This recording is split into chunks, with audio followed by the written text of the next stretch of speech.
আহ, গতকাল রাত্রে মানে মধ্যরাত্রে আর কি আমরা সোনামুড়া থানা এবং 81 নম্বর ব্যাটালিয়ন বিএসএফ আছে, আমরা একটা জয়েন্টলি অপারেশন করি। কালাপানিয়া যে শালক্ষেত আছে আমাদের সোনামুড়া থানার অন্তর্গত ওই জায়গাতে বাড়িতে।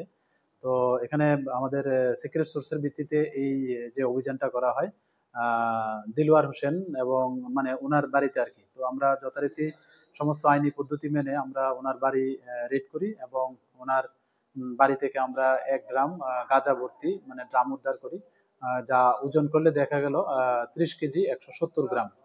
তো আমরা যিনি এটার মানে বাড়ির কর্ণধার দিলওয়ার হোসেন, আমরা ওনাকে ডিটেইন করি এবং আমরা সমস্ত আইনি পদ্ধতি মেনে যা ফর্মালিটিস আছে সবকিছু মেনে আমরা সোনামুড়া থানাতেই আজকে মানে ভোরবেলা ওনার এগেনস্টে একটা মামলা নেওয়া হয় আমাদের সোনামুড়া থানাতে।